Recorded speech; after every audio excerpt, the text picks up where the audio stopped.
اعوذ باللہ من الشیطان الرجیم، بسم اللہ الرحمن الرحیم، الحمد للہ رب العالمین والصلاة والسلام علی سید الانبیاء والمرسلین وخاتم النبیین، اللہم صلی علی سیدنا و مولانا محمد وعلی آل سیدنا و مولانا محمد وبارک وسلم وصلی علیہ۔ معزز ناظرین، السلام علیکم ورحمۃ اللہ وبرکاتہ۔ جاذب پبلیکیشنز میں خوش آمدید۔ میں محمد سعید جاذب آپ کی خدمت میں حاضر ہوں۔ تعلیم القرآن کا سلسلہ جاری ہے اور میں آپ کی خدمت میں سورۃ المائدہ کی تفصیلات و تشریحات پیش کر رہا ہوں۔ آج کی نشست میں سورۃ المائدہ کی آیات نمبر 15 اور 16 شامل ہیں۔ ارشاد باری تعالیٰ ہے، یا اہل الکتاب قد جاءکم رسولنا یبین لکم کثیرا مما کنتم تخفون من الکتاب ویعفو عن کثیر قد جاءکم من اللہ نور وکتاب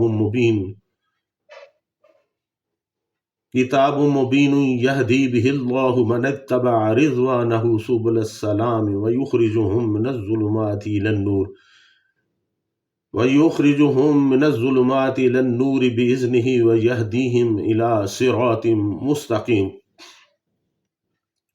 اے اہلی کتاب، بے شک تمہارے پاس ہمارا رسول صلی اللہ علیہ وسلم آیا ہے جو تمہارے لیے بہت سی ایسی چیزیں کھول کر بیان کرتا ہے جن کو تم کتاب میں سے چھپایا کرتے تھے، اور بہت سی باتوں سے درگزر کرتا ہے۔ بے شک تمہارے پاس اللہ تعالیٰ کی طرف سے ایک نور یعنی روشنی اور واضح کتاب آئی ہے، جس کے ساتھ اللہ تعالیٰ ان لوگوں کو جو اس کی رضا کے پیچھے چلیں سلامتی کے راستوں کی ہدایت دیتا ہے، اور انہیں اپنے حکم سے اندھیروں سے روشنی کی طرف نکالتا ہے اور انہیں سیدھے راستے کی طرف ہدایت کر دیتا ہے۔ یا اہل الکتاب قد جاءکم رسولنا یبین لکم کثیرا مما کنتم تخفون من الکتاب ویعفو عن کثیر۔ اے اہل کتاب، بے شک تمہارے پاس ہمارا رسول صلی اللہ علیہ وسلم آیا ہے جو تمہارے لیے بہت سی ایسی چیزیں کھول کر بیان کرتا ہے جن کو تم کتاب میں سے چھپایا کرتے تھے، اور بہت سی باتوں سے درگزر کرتا ہے۔ ناظرین، اس سے پہلی آیات میں اللہ تعالیٰ نے یہود اور نصارہ کے متعلق فرمایا تھا کہ انہوں نے اپنے کیے ہوئے عہد و میثاق کو توڑ دیا اور انبیاء علیہم السلام پر نازل کردہ کتابوں کے احکام پر عمل نہیں کیا۔ اس کے بعد یہاں پر اللہ تعالیٰ پھر انہیں اسلام کی دعوت دے رہا ہے، چنانچہ فرمان اقدس ہے کہ ہمارا نبی صلی اللہ علیہ وسلم تمہاری کتاب کی باتیں کھول کھول کر بیان کرتا ہے جن کو تم چھپایا کرتے تھے۔ ناظرین، حضرت پیر کرم شاہ صاحب رحمۃ اللہ علیہ اپنی تفسیر ضیاء القرآن میں لکھتے ہیں کہ یہ حضور صلی اللہ علیہ وسلم کی نبوت اور علم کامل کی دلیل ہے۔ باوجود امی ہونے کے آپ صلی اللہ علیہ وسلم تورات اور انجیل کے ایسے مسائل اور احکام ظاہر فرما دیتے تھے جنہیں علماء یہود و نصارہ ہمیشہ سے چھپائے ہوئے تھے۔ اللہ تعالیٰ کا ارشاد ہے کہ میرا رسول مکرم صلی اللہ علیہ وسلم تمہاری ساری چھپی ہوئی باتوں کو ظاہر نہیں فرماتا، بلکہ صرف انہی امور کا ذکر کرتا ہے جن کے اظہار میں کوئی دینی فائدہ یا مصلحت عامہ ہوتی ہے۔ ویسے تمہاری دوسری خباثتیں جن کے اظہار سے بجز تمہیں رسوا کرنے کے اور کوئی فائدہ نہیں، ان سے اغماز یعنی درگزر فرماتا ہے۔ ناظرین، حضرت مولانا غلام رسول سعیدی صاحب رحمۃ اللہ علیہ اپنی تفسیر تبیان القرآن میں لکھتے ہیں کہ یہود رجم کی آیت کو چھپاتے تھے، اور جن یہودیوں کے منع کرنے کے باوجود ہفتہ کے دن شکار کیا اس کی پاداش میں ان کو بندر بنا دیا گیا، وہ اس کو بھی چھپاتے تھے۔ اور آقا دو عالم صلی اللہ علیہ وسلم نے ان امور کو بیان فرما دیا، اور بہت سی ایسی باتیں جن کو یہود چھپاتے تھے ان کو نبی کریم صلی اللہ علیہ وسلم نے بیان فرما دیا، کیونکہ ان کے بیان کرنے سے دین کی کوئی غرض وابستہ نہیں تھی۔ ناظرین، حضرت مولانا صوفی عبد الحمید سواتی رحمۃ اللہ علیہ اپنی تفسیر معالم العرفان میں لکھتے ہیں کہ یہود کے درمیان زنا کا ایک واقعہ پیش آیا۔ وہ لوگ مسئلہ دریافت کرنے کے لیے حضور صلی اللہ علیہ وسلم کے پاس آئے۔ آپ صلی اللہ علیہ وسلم نے انہی کے علماء سے دریافت کیا کہ تمہاری کتاب کے مطابق زانی کی سزا کیا ہے۔ انہوں نے تورات کے حکم کو چھپانے کی کوشش کی، مگر اللہ تعالیٰ نے حضرت عبداللہ بن سلام رضی اللہ تعالیٰ عنہ کے ذریعے سے اسے ظاہر کر دیا کہ زنا کی سزا رجم ہے۔ آج بھی بائبل کے ترجمہ میں یہ آیت موجود ہے کہ جو کوئی پڑوسی کی بیوی سے زنا کرے گا وہ جان سے مارا جائے گا۔ گویا تورات میں بھی زانی سزائے موت کا مستحق ہے۔ اسی طرح عیسائیوں نے نبی آخر الزمان صلی اللہ علیہ وسلم کے اسم مبارک اور آپ کی نشانیوں کو چھپانے کی کوشش کی، جیسا کہ پہلے بھی بیان کیا جا چکا ہے کہ انہوں نے انجیل سے فارقلیت کا لفظ ہی نکال دیا، جس کا معنی احمد ہے۔ آپ صلی اللہ علیہ وسلم کی نشانیوں میں سے 10,000 قدسیوں کے ہمراہ آپ صلی اللہ علیہ وسلم کی آمد کے ذکر کو غلط تعداد بتا کر مشکوک بنانے کی کوشش بھی کی۔ آپ صلی اللہ علیہ وسلم کی آمد کے بارے میں جب کوئی ان سے پوچھتا تو یہ بدبخت ایسی نشانیاں بتاتے جو حضور سرور کائنات صلی اللہ علیہ وسلم کے خلاف ہوتی۔ ایسی ہی باتیں تھیں جن کو وہ چھپایا کرتے تھے، لیکن اللہ تعالیٰ نے آقا دو عالم صلی اللہ علیہ وسلم اور کتاب مقدس یعنی قرآن مجید کے ذریعہ ان باتوں کو ظاہر کر دیا۔ لیکن اس کے باوجود یہود و نصارہ کی کئی دوسری خباثتیں بھی تھیں جن کو آقا دو عالم صلی اللہ علیہ وسلم نے درگزر فرمایا اور ان کا اظہار نہیں کیا۔ قد جاءکم من اللہ نور و کتاب مبین، بے شک تمہارے پاس اللہ تعالیٰ کی طرف سے ایک روشنی اور واضح کتاب آئی ہے۔ ناظرین، جمہور مفسرین کرام رحمت اللہ علیہم کا اس بات پر اتفاق ہے کہ آیت مذکورہ میں نور سے مراد حضور اکرم صلی اللہ علیہ وسلم کی ذات اقدس ہے اور کتاب مبین سے مراد قرآن مجید ہے۔ اس سلسلہ میں کچھ مفسرین کی رائے اس سے مختلف بھی ہے۔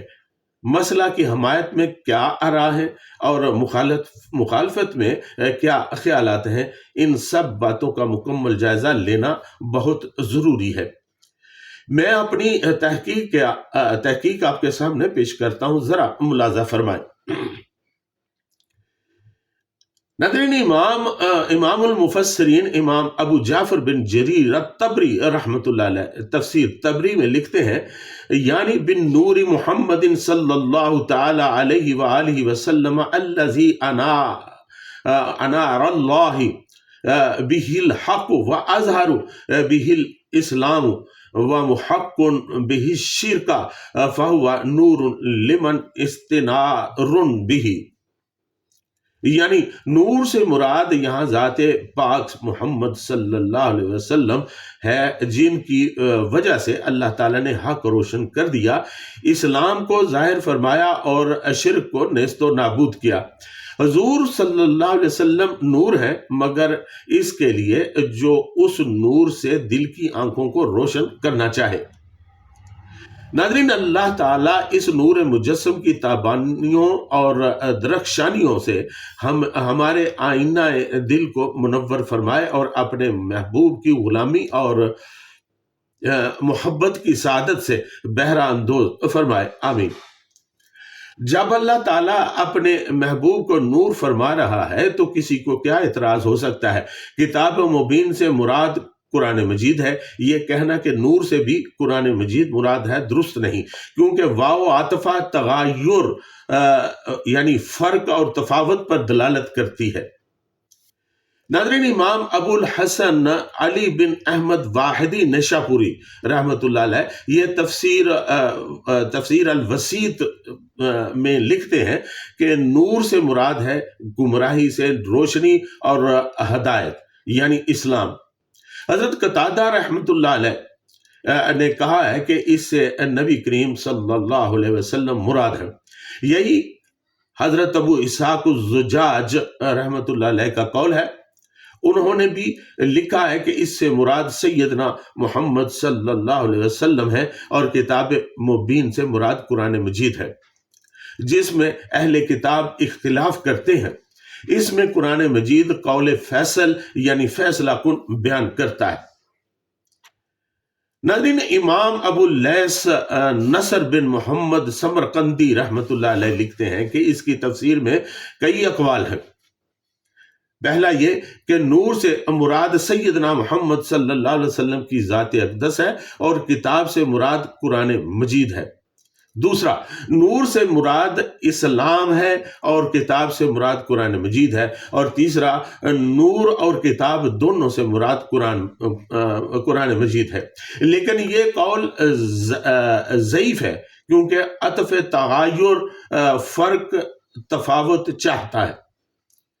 سیدنا محمد صلی اللہ علیہ وسلم اور اسلام اور قرآن پر اطلاق بالکل ظاہر ہے، کیونکہ نور ظاہر اس چیز کو کہتے ہیں جس سے آنکھ اشیاء ظاہرہ کا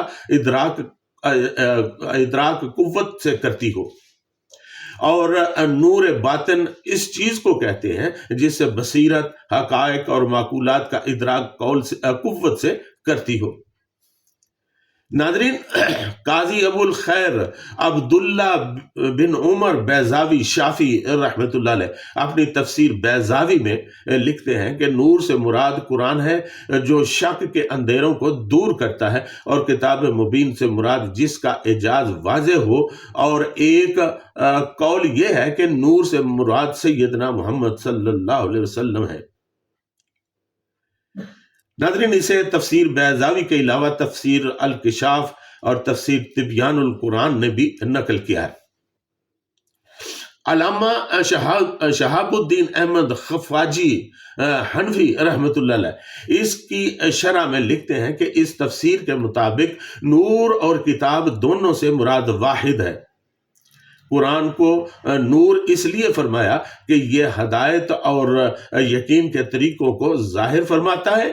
دوسری تفسیر جس کے مطابق نبی کریم صلی اللہ علیہ وسلم کو نور فرمایا ہے، اس کی وجہ یہ ہے کہ نبی کریم صلی اللہ علیہ وسلم اپنے معجزات کے سبب سے ظاہر تھے، اور آپ صلی اللہ علیہ وسلم حق کو ظاہر کرنے والے تھے، اور نور وہ ہوتا ہے جو ظاہر ہو اور دوسروں کو ظاہر کر دے۔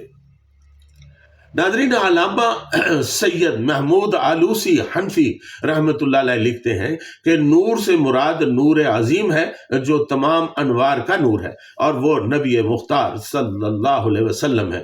حضرت قتادہ رحمۃ اللہ علیہ کا یہی مذہب ہے، اور یہی حضرت زجاج رحمۃ اللہ علیہ کا مختار ہے۔ ابو علی جبائی رحمۃ اللہ علیہ یہ معتزلی تھے۔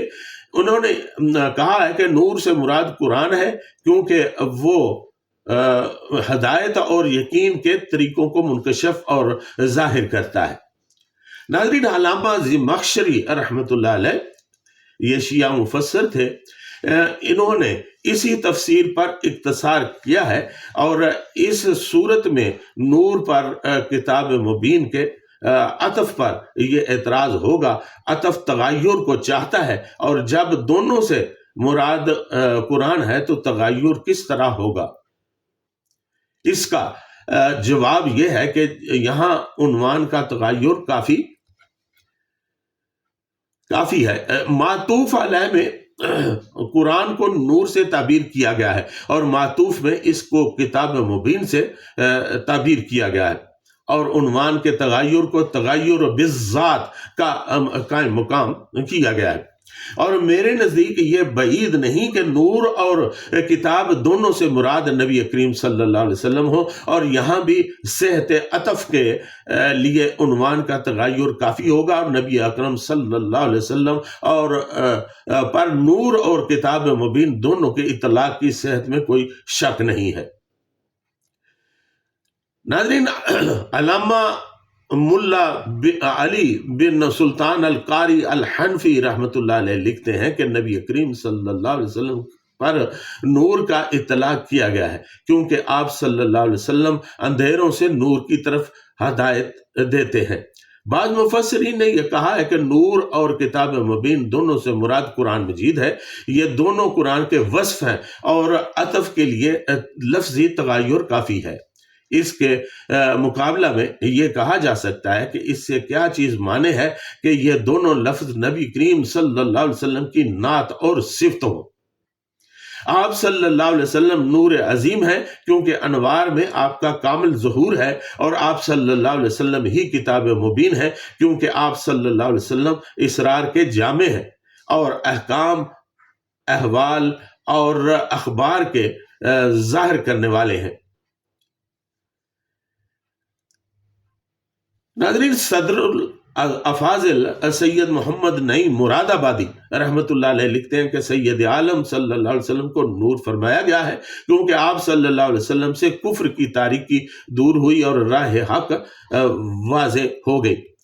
ناظرین، نور کی دو قسمیں بتائی جاتی ہیں، ایک نور معنوی اور دوسرا نور حسی ہے، اور آقائے دو عالم صلی اللہ علیہ وسلم کے متعلق کون سے نور کی وضاحت ہے، یعنی وہ آپ صلی اللہ علیہ وسلم کے نور، آپ کو نور حسی کہا جاتا ہے، اور اس پر کیا دلائل ہیں، یہ سب کچھ میں آئندہ نشست میں آپ کی خدمت میں پیش کروں گا۔ آج کی نشست میں اتنا ہی، آپ سے اجازت، وما علینا الا البلاغ المبین۔